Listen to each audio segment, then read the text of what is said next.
Welcome back to the Don't Stop Me Now podcast, where being negative can be a good thing and being positive can turn the world against you. Hello, I'm your HIV positive host, Miss Jennifer Levon, and this is episode number 139.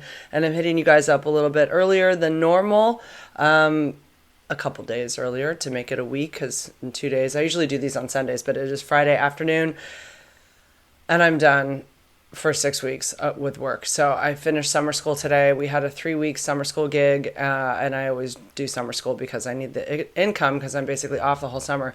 So yeah, 6 weeks I have starting now, and it feels just perfect. Like, it's the best feeling ever. It's wonderful. It's glorious. It's all of the above. I'm so happy to be off work and not have the stress of, summer school was pretty chill, so it wasn't super stressful or anything. That whole last year was pretty stressful, being a sped ed teacher and like the IEPs and all that. But yeah, and I'm not going back to that. I'm just going back to subbing. I do have a little bit of a cold, so sorry, I might be wiping my nose here and there. I'm trying to get over it. I'm doing all the things. Zinc. What else am I doing? Just laid in the sun for a little vitamin D, vitamin C, like 1,000 milligrams twice a day. This started like 2 days ago with tons of sneezing and this itchy nose and like water dripping out of my nose, like just out of nowhere. So that's fun. Another cold right before summer break or during summer break, but the kids were coughing at summer school and sneezing, and they had wet coughs, and it's sped. So I had mild to mod, so the kids are like, they have some, boundary issues, so they're kind of close to us a lot. They love to be close to us, and it's sweet. Like, we're affectionate with them, but not, it's all like normal and everything, but probably I don't know. Little kids just like to be close. They do. And they'll cough right around you. I'm like, I'm going to be sick. I'm going to be sick. Like, it's going to happen. Owen just had the flu. He had influenza B, which is kind of crazy for summer, but that came up like a positive. I don't know if I talked about it on my last podcast. That came up, and he was sick, and I didn't get that because I had that in December, but I did get this cold. I haven't been sick since March, so it's a little bit of a bummer to be sick again, but here we are.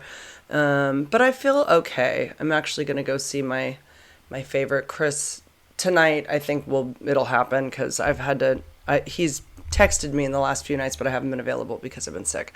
And our timing was off, and I was too stoned. Also, that happens sometimes. He'll hit me up and I'm like, I can't, I'm not physically able to get over there. I'm a little out of it. So, but let's get into it, because I've had lots of comments, and I wanted to get everybody up to date with the gentleman and all that. So the one that I met who wanted to be friends after, his name was Steve, but on his Bumble he had called himself Brad, but his name is Steve. Okay, so I went on a second date with him, but that was the beach walk, and I knew immediately when I saw him from across the street just how he was standing that it gave me an ick. I'm just being honest, it gave me an ick, and I wasn't into him. Like, I knew he wasn't my type. And I still had to move forward on this date and be polite and all that. And I did, which unfortunately made him think that I was interested. So I was really nice and sent a text and said, look, I'm just, wanting to be honest, because like a day later he wrote and was like trying to get the third date together.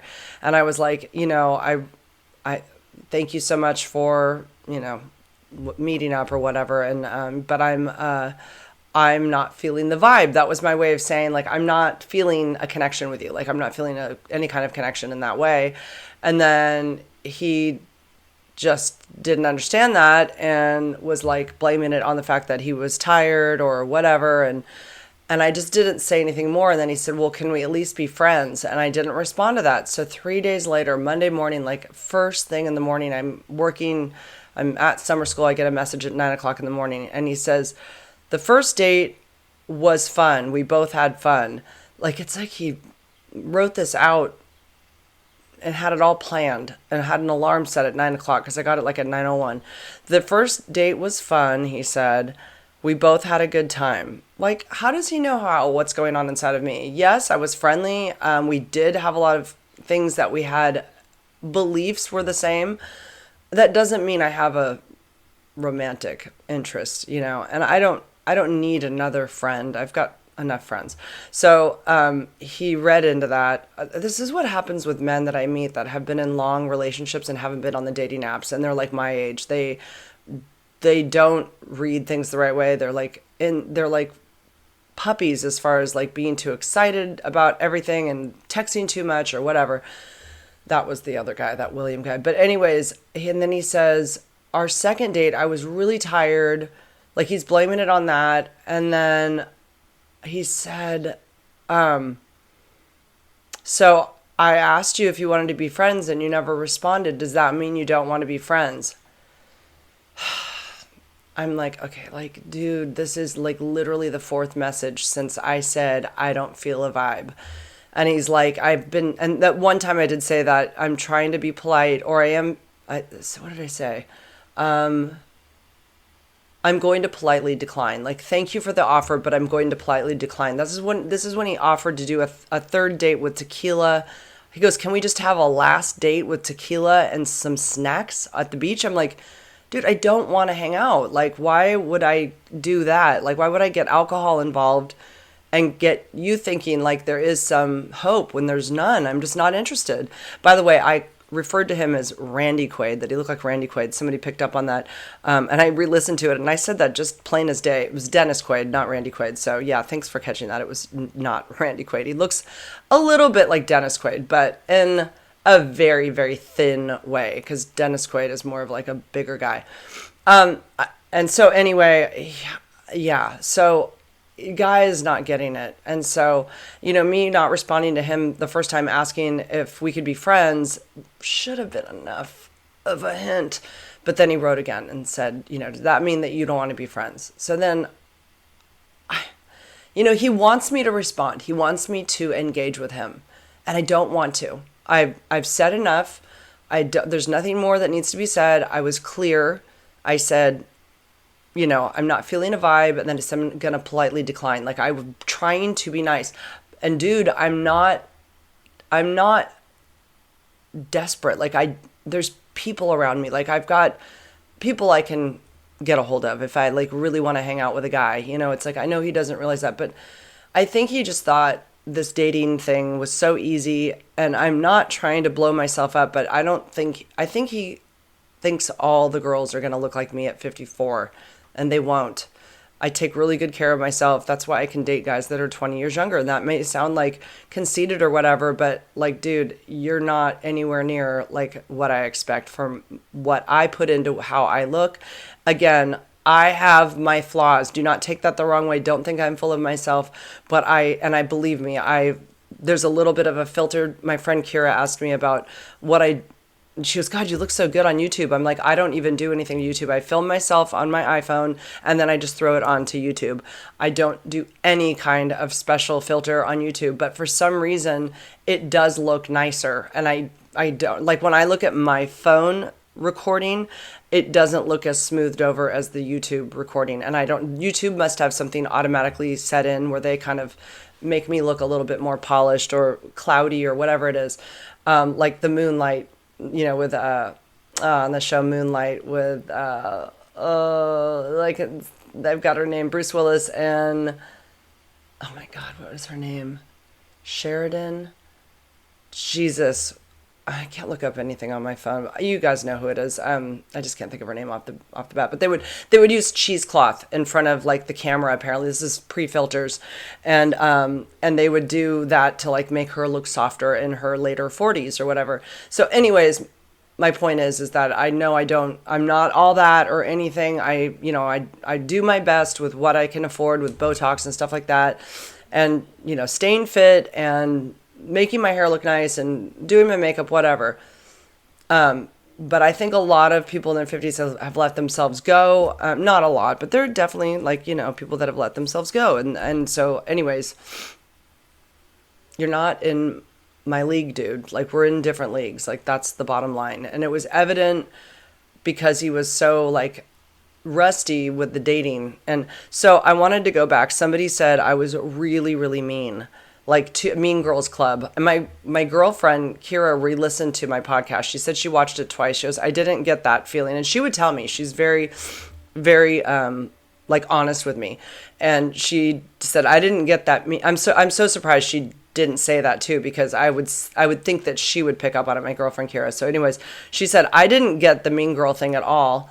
And I said, but I kind of do. I get it. I like if he heard this podcast, I would feel so bad, but he has no idea about anything with my advocacy. So I knew it was safe to kind of share. And when I talk on here, I really feel like I'm sharing with my closest friends, and maybe I need to reel it in a little bit, but that's like how I feel about my audience. It's mostly women. There are men that get on here too and listen, and I think they're looking more for like HIV stuff or fear of HIV, so they're like checking out my podcast, but it's mostly women. So I always feel like I'm talking to my friends and I'm just sharing like the real details, like the things that I was not attracted to. And one of those things was like his older skin. And, I was more detailed. Maybe, that was, now I feel bad. Like I probably shouldn't have been, because that is going to be my skin in probably, 10 years, things that we can't help, which there's a lot of things on me that I cannot help. Like my skin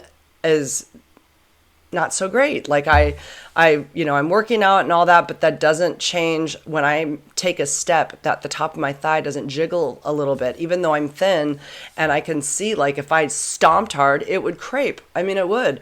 I can't do anything about that. And it's really depressing. And like when I lift my arm up, there is like this soft stuff, and I can't really show it in the camera. Right here, it sort of hangs and it's like soft. Can't do shit about that. I noticed Brian had that same thing, and I was like, oh my God, that I loved. I love seeing that on him, because it was just like, yes, we're both in our mid-50s. This feels so good. I can relax about those things on myself. But this other person, I just wasn't attracted to him in general.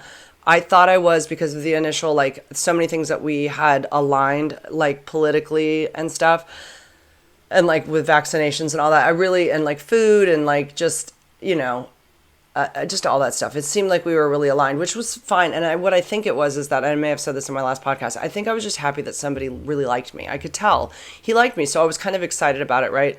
But I know deep down inside, I don't really want that person in my life, because it means a commitment.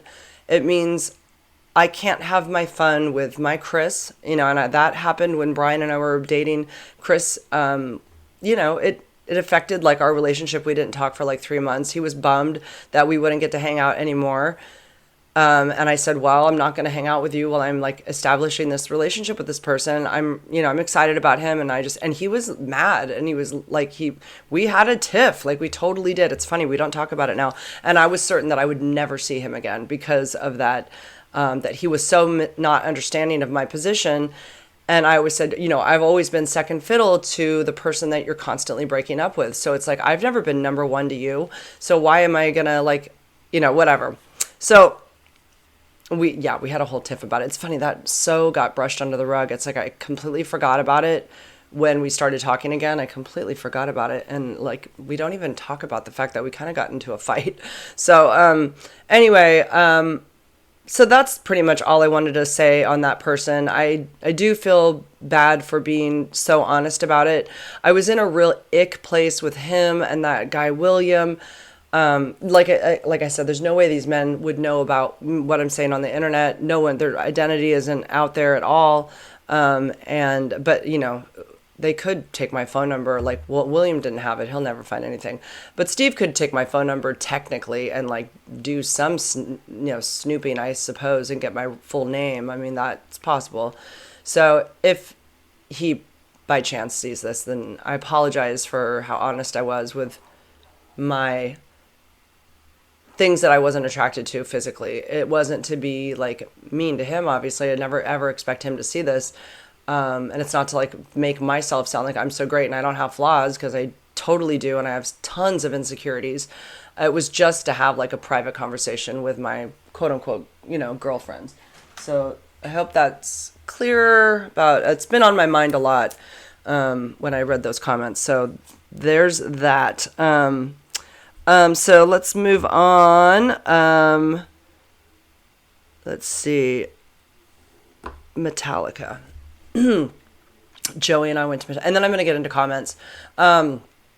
Joey and I went to Metallica on Sunday night, and it was at Levi Stadium. Pantera and Suicidal Tendencies opened for Metallica. I've never seen Metallica live.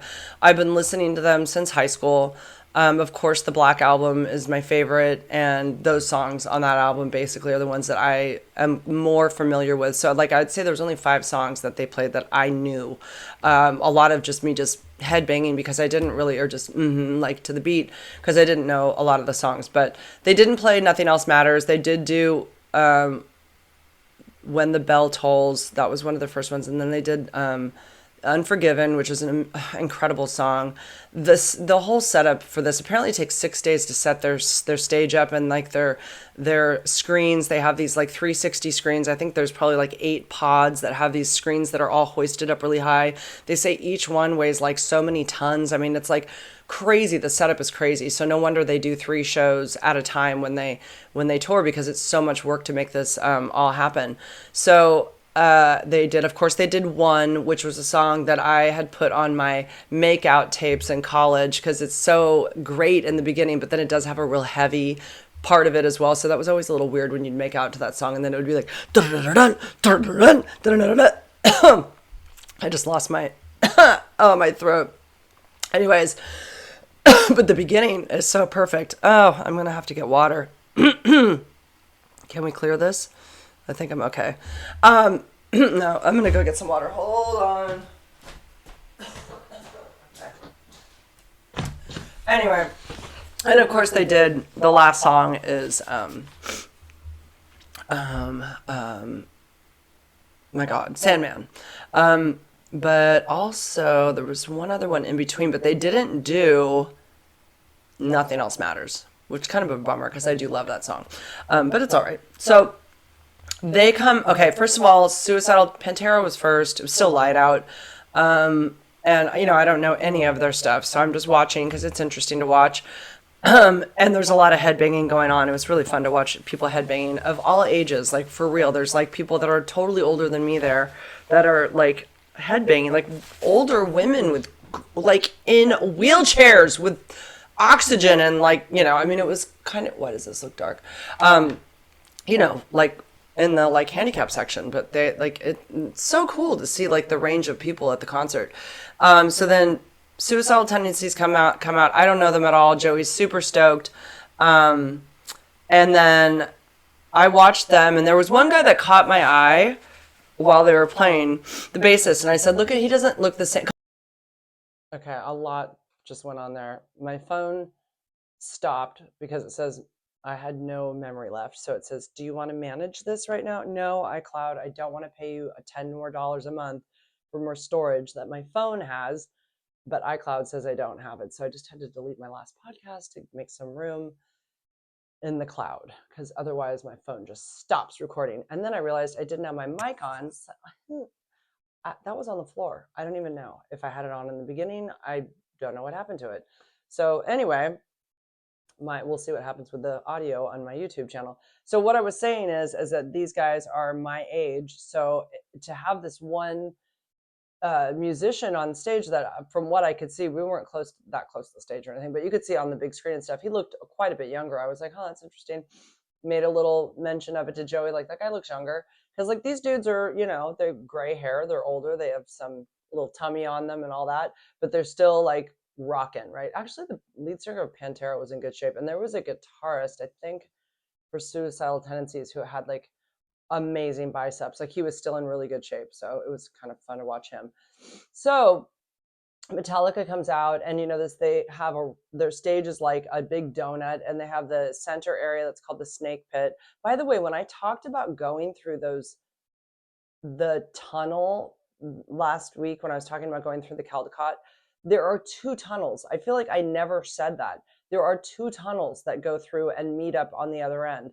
So I kept saying that I was going to go through the tunnel. Well, there was a choice of 2. Like, I don't know that I was totally clear about that. But anyways, 2 lanes per tunnel, and they all merge after the fucking tunnel. So anyway, okay, so Metallica, yeah, the Snake Pit area, apparently those tickets are like $1,800 each. And then which is wild. We paid 93 for our tickets. We were in section like 202, I think. Like I think we were like row 19. It was fine. I don't need to get super close to any of these guys. It's just fun to like hear the music live and all that. By the way, planes kept going over because we live, or not where we live. The Levi's Stadium is really close to San Jose International, so the planes are flying straight over the stadium. And at night, when it got dark and there's all the lights from the concert, because obviously it's like a light show too, also really loud music, I was like, clearly they can look down and see, that there's a big, big event happening down there. But can they hear it? You think maybe they could just hear like a little boom, boom, like something? I asked it on TikTok what anybody thought about that. Everybody said no way would they hear anything. It's too loud. The jets are too loud. The jet noise, they're like, it's muffled inside. They can't hear any outside noise. And I think they're too high up. Like sound maybe doesn't travel that way. I'm not totally sure, but and I didn't think they'd probably hear, but it was an interesting thought at least. But yeah, at least they could see. But so yeah, they come out and they walk out. They're just badass. And I immediately focus on Robert Trujillo. So if you've ever seen the documentary for Metallica, like I think it came out like 2013. It may have been earlier than that. It's been longer than that. It's like 2005, I think. He's been a part of the band for a long time. They lost their original bassist. This guy, Clint. I think his name's Clint. So sorry, I'm not remembering the name of the bassist. It doesn't really matter, but I mean, it does, but he died in a bus accident. They were all traveling on their touring bus, and Kirk Hammett, who's the guitarist, switched places with, it's not Clint. I mean, this is going to drive me freaking bonkers. I have to look it up. It's something like that. Hold on. Bassist or Metallica who literally says who was crushed to death. Cliff Burton. I said Clint. Cliff. Okay. The T, Clint, that's where I was getting the T from. Burton. So I was saying, what was I saying? God, I'm about to say a bad word. Clint, not without the N. So anyways, Cliff Burton was killed. They had a bus accident. And apparently that night, Kurt Hammett was going to go into his bed. And Cliff said, do you mind just for tonight? Can we switch beds? So Kirk went up to the front of the bus. Cliff stayed in Kurt's bed. They hit a patch of black ice during the night. The driver said the bus did, I don't know if it flipped. I mean, it sounds like it did. It definitely fell on its side. Somehow Cliff not managed to, but he was thrown from the bus and the bus landed on him. So in the mayhem of everything, and these tour buses, like looking at the picture, are not as nice as, because this happened in '86. Definitely not as nice as the ones today. It looks more like a big, I'll show it on my YouTube channel. It just looks more like a city bus, honestly. It doesn't look like it. So yeah, I could see how he could have been thrown from that. And it landed on him and it crushed him. And like they were saying in the documentary, like it was a lot of chaos and mayhem after, and everyone was, and they're like, where's Cliff? And nobody could find him. And then they saw what happened, and that obviously traumatized them, super traumatizing. So they had Jason Newsted was another bassist that came in. There was a rift between them. He was great for a long time. He was part of the Black Album, I believe. He was there for the beginning of that. I'm almost positive. And anyway, there was a rift between him and James Hetfield, the lead singer, because Jason, during some downtime, I guess, or whatever, he had created his own band and he had his own album. And when James found out, James wasn't happy about it. So that was the end of that. They got rid of Jason. I think there might have been more to it. It's been a long time since I've seen the documentary, but there's like little clips of it on TikTok that I was watching. And then they bring in Robert, who is This man um is so sexy. He just does something to me. Like Joey didn't get it, my friend Kara didn't get it. She kind of gets it, but like so he sections his hair off into like parted down here, right? Middle part parted here. He's got 4 equal sections of jet black straight hair. Each section is pulled down to like, it's not braided from the top. It's like a ponytail and then it's braided down, I think. Whatever, it doesn't really matter. He's got these long, skinny black braids, 4 of them. There is something that looks almost like he is a serial killer just with that look alone. There's something so God, I just got a message from somebody on Tinder. Anyway, there's something so masculine about his look, but also a little frightening.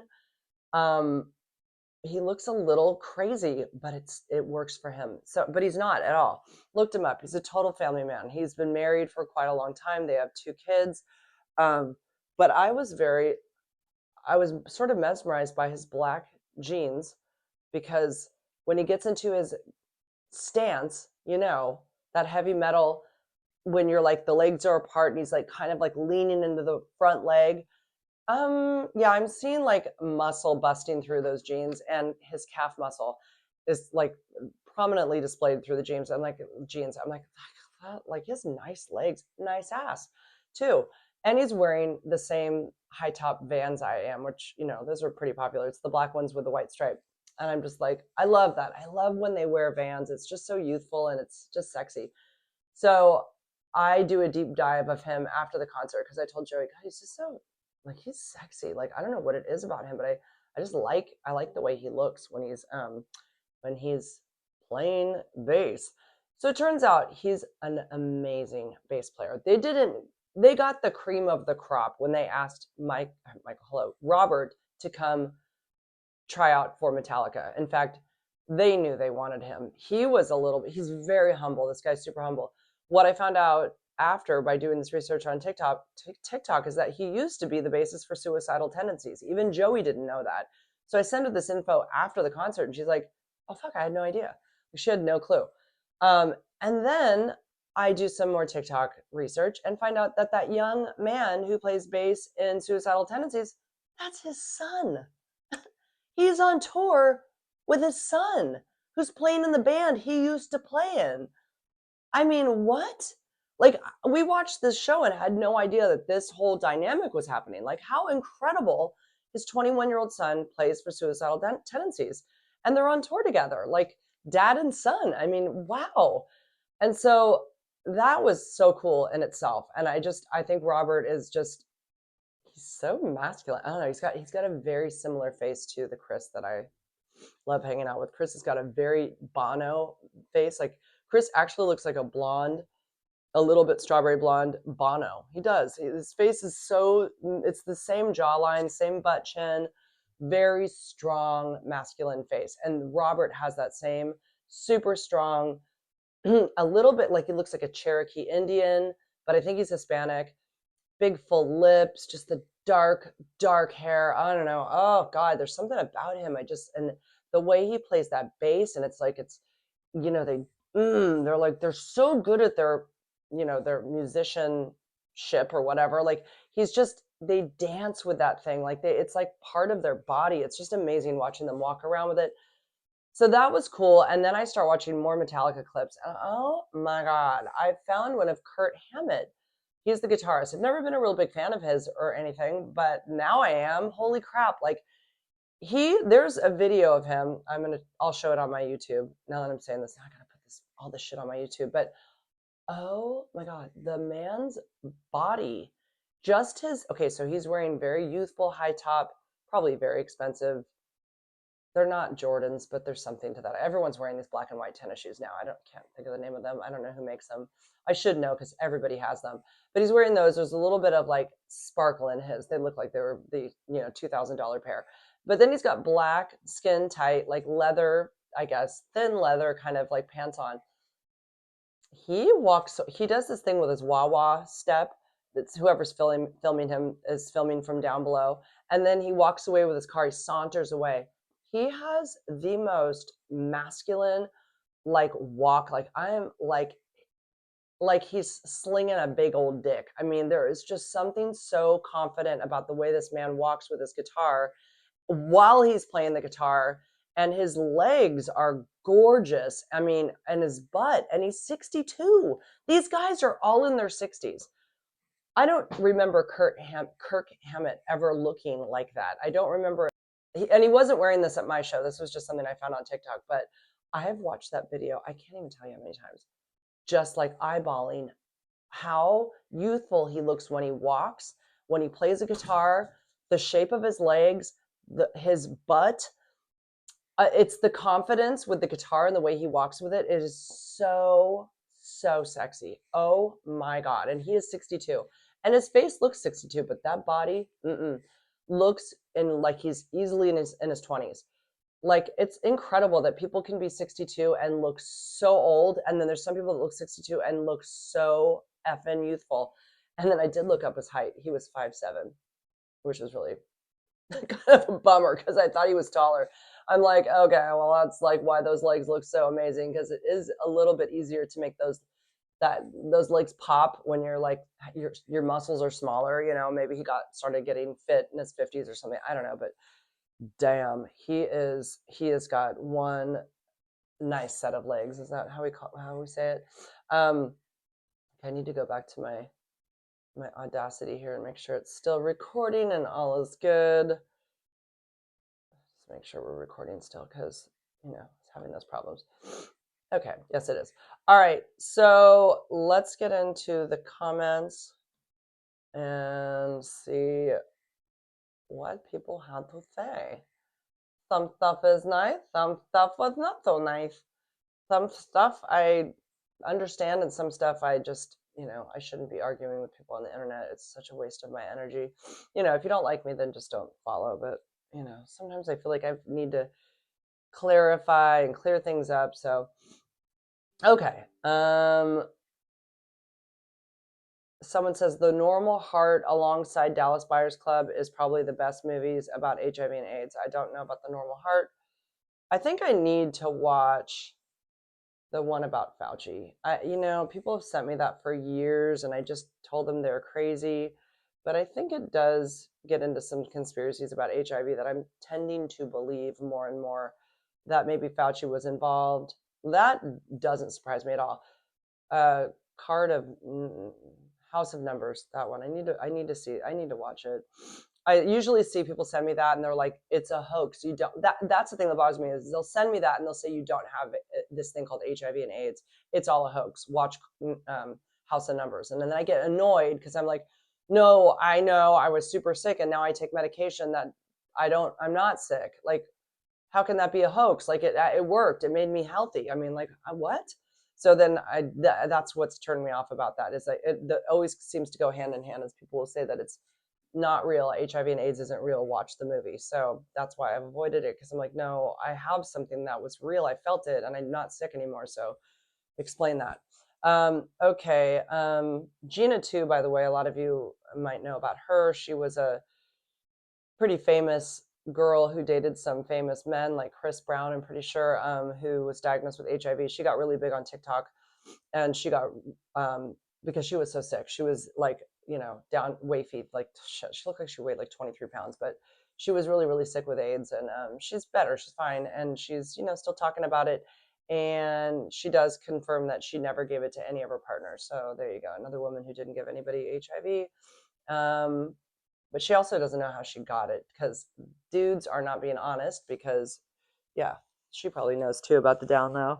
But she says everybody that she could have gotten it from says they're clean, which, I hate that term, but yeah, somebody is not being truthful. Then she also says that she could have got it from a tattoo, because she didn't go to tattoo artists, and, real establishments for all her tattoos. Some were done in a more grungy way, but still, like, in that scenario, let's say she did it in somebody's, garage, that they would have to tattoo somebody with HIV like right then, and then like tattoo her right away, like, in order for that to happen, for there to be any transfer and a possibility of a transmission.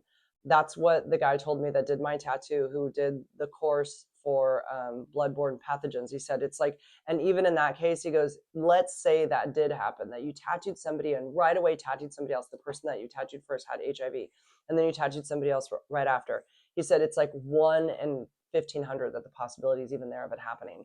So even in that scenario, I don't believe it. I think she's just not getting the true story from a dude that she had sex with, because they obviously, she's famous and they don't want that secret getting out that they slept with men. My thoughts on Cabanuva, somebody wrote, I think Cabanuva's great.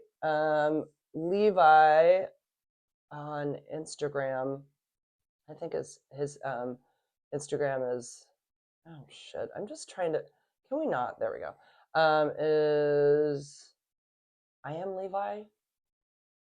Levi is my name. I don't know. I can't remember, but something Levi. Look up Levi HIV. But anyways, not that you need to look this up, but he started Cabanuva after 13 years of a daily pill. And he said he didn't have a side effect. Like, he doesn't feel anything. So not even a knot in under his, skin. Because some people complain that they have knots that happen from the medication going in. Because obviously it's, oh, and by the way, this medication is never going through your digestive system. So that's kind of like another twist on it. I never really thought about that. Like, our pills are going through does it really hurt my digestive system? I don't feel like it does. But this is directly it's like in your muscle, I think. Yeah. And it just slowly, it's time released. And well, it's just in your body. Like, the medication's there and it fades out after 2 months or whatever. So you have to go get more. Probably takes more like 3 months for it to fade completely, but they make sure you're safe by going every 2 months to get another injection. And they do have this also for PrEP as well. So you don't have to take a pill every day for PrEP. And then also they have Sunlenca, which is every 6 months. I'm holding out for that before I do Cabanuva. By the way, the guy that I did date for 2 months, still nothing. There's been zero contact. Just out of nowhere, I just thought about that. But yeah, nothing, which is fine. That ended perfectly. It was just how I wanted it to end, honestly. Let's see. Okay. This person wrote to me, please, Jennifer, I had sex with a sex worker one time with condom. Everything's safe. I think condom didn't break. But as she was a sex worker and probably had sex with another 1,000 men, she is in a group of high risk. No, she's not, because she sleeps with men who have sex with women. Like, that's not high risk. Am I in risk? I know it sounds stupid and dumb since I used a condom during the whole sex act, but I am an anxious person and the anxiety is killing me. What are the chances I got HIV in this scenario? They're zero. You don't get HIV when you wear a condom. That goes for anybody. So no, it's not possible. So, and you were with a woman on top of it, because the odds of getting HIV from a woman are so low. You'd have to have a big open wound on your peni. There have to be direct, a direct route to your bloodstream, like direct contact, not touch your skin. That's not direct contact. Bloodstream is totally different. So you had a condom on, so yeah, that didn't happen. You were not exposed to HIV. And the odds of her having HIV just because she's a sex worker is still very, very low. As for all the reasons I mentioned, because they're seeing hetero men who don't have HIV. A trans female sex worker is biologically male. They would be high risk for HIV, obviously. And they are. Let's see.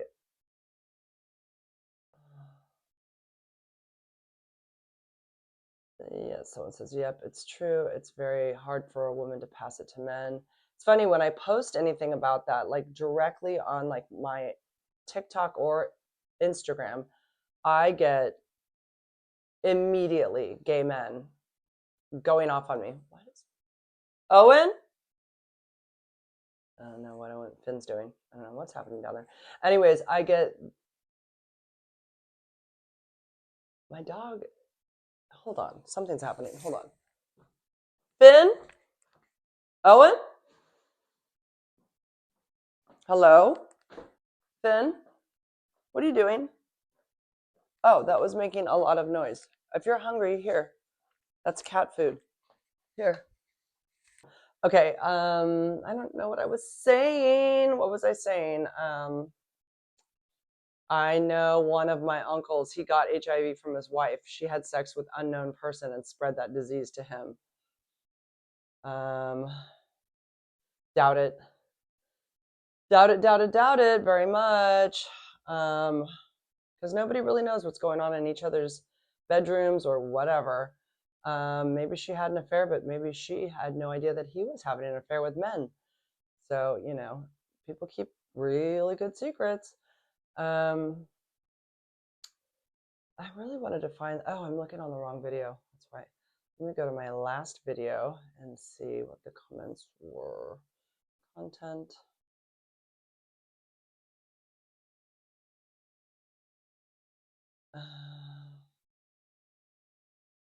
Details. Comments. Here we go. Okay. Somebody wrote, "Qué difícil debe ser tener citas con HIV. Creo que deben ser citas entre personas viviendo con el virus. People living with the virus. Is it difficult? It is difficult. I don't know. Somebody tell me what that says. I don't know. To contract with HIV. I don't know. That's something about, maybe it doesn't say women though. I don't know. Yeah, here we go. They still haven't even found actual HIV. You should watch that House of Numbers documentary. And the Emperor's New Virus, Fauci was also involved in promoting HIV and AIDS. I will watch it. But I did have something. I mean, I was super sick. So, what is that? My infector's still in jail because his Instagrams are still up. And he did not take those down, so he is still in jail. You should read How to Not Die Alone. It's very interesting and helpful. I loved it. Never heard of that. I don't read a lot. My girlfriend, because I will talk about these guys in my close friend story, and she's like, "Oh my God, dude, you are so picky. You're never going to find anybody." And I'm like, I don't care. Like, I'm not looking. Like, that thought of having somebody, really, I mean, I got to taste it for the last those 2 months with that person that lived far away, kind of. And you know what? When it ended, I was totally relieved. And what happened? People come back into my life that are always kind of in my stratosphere, and they come back. Like Chris and my coach.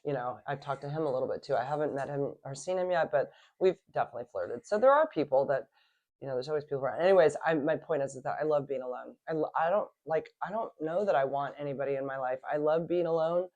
I like doing whatever I want to do and not having anybody that I need to worry about and make sure their feelings are covered. And I'm not, and plus then I always get super stressed out with texting, and it doesn't matter who it is. I get in my head about everybody. So not everybody, like, I don't get in my head about Chris because he's not my boyfriend, but like, if somebody were to be my boyfriend, then I'm like, oh God, is the texting a little different? Like, it's constant anxiety. Can't stand it.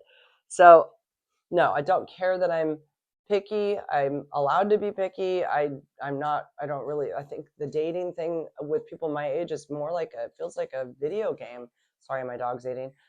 Finn was getting into a bag of cat food. It was empty, but it was one of those big giant bags. I just haven't thrown it out because I use it for cat litter. It's a bag I can use for cat litter. And it hadn't been used for cat litter yet, but he found it downstairs, and he wanted to eat. And so he smelled it, and he could only get his head in so far, but he was making a bunch of noise downstairs with the bag. That's what that noise was. Let's see. Somebody said, "Little library mouse girl, you're too much." That pretty much describes me, and I don't want a dude like the one you described. I guess my point is that I shouldn't say little library mouse. I don't know. He needs to find somebody who doesn't date as much as like I do. And I have way more like criticisms about it. He needs to find somebody that's fresh to dating and would probably be on the same level, wouldn't be so jaded by everything, because that's where I'm at. I'm jaded by a lot, and I'm super picky, and I'm allowed to be. I don't, I'm gonna be picky, because more than likely I won't find my forever person, and it's fine. Even Chris, who I love to hang out with here and there, I can't imagine us being together. We don't have anything in common, but like physically and just hanging out here and there while we were a little high is great.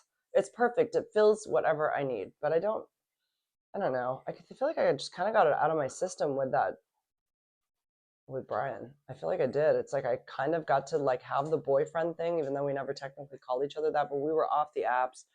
And I don't know. It was just, I got it out of my system. And like now I know what it feels like to have all those great, excited new feelings and really, really deeply connect, like making out, like amazing making out. And then also realize that it's starting to, like those crazy, crazy feelings are not going to last. And this is going to start to plateau and the honeymoon is going to end. And, you know, you forget that there's an end to all of that excitingness. And so when I see somebody like, you know, Chris on a like here and there basis and there's no commitment, every time we see each other, it's exciting because we are not committed. So it's like, that's fun, you know? And it's like, that's what I always seek is that beginning thing. I love the beginning thing. Everybody does. And you kind of can have that when you have a situationship, as long as you understand you can't have feelings. And I've been really good this round. I really have. Yeah, brown eyes 411 said total mean girl vibes about Brad. Still love you though. And 8 people like that. So I'm sorry. I don't mean to be mean. I'm just like, I get it, but I really would. I'm talking to you guys like the way I would talk to my girlfriends. So that's where that's coming from.